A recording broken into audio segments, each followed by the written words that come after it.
ថ្ងៃទី15ខែ11ឆ្នាំ2025ការវិភាគតារាងប្រចាំថ្ងៃរបស់កូដអំណាចខាងលើត្រឡប់មកវិញខណៈពេលតម្លៃមាសកើនឡើងយ៉ាងខ្ពស់តម្លៃមាសបានបើកការជួញដូរនៅ4085ព្រឹកនេះខណៈបូកស្ថិតនៅ4127ដែលបញ្ជាក់ពីភាពអស្ថិរភាពអាចកើតមានក្នុង5នាទីដំបូងតម្លៃបានធ្លាក់ទៅក្រោមអបហើយប៉ះមក30នៅ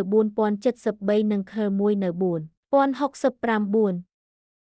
ដូចជាមិនចប់នៅត្រឹមនេះទេដោយសារតែតារាងថ្ងៃខ្សែនិង CAS បង្ហាញលក្ខណៈ bullish តម្លៃមាសបានត្រឡប់ឡើងវិញលើសអបលំហូរលើក្លាយជាច្បាស់លាស់នៅពេលតម្លៃឆ្លង pivot មួយនៅ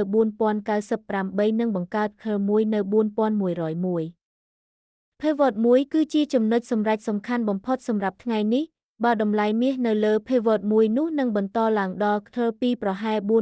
4118ការក្តោបក្តាប់ខ្លាំងលើ pivot មួយបង្ហាញថាភាគីអ្នកទិញកាន់អំណាចនិងអាចជំរុញតម្លៃឲ្យកើនឡើងបន្ថែមទៀតស្បែកជំនួយការវិភាគនេះគឺសម្រាប់គោលបំណងផ្ដល់ព័ត៌មានតែប៉ុណ្ណោះហើយមិនត្រូវបានចាត់ទុកជាដំបូន្មានហិរញ្ញវត្ថុទេ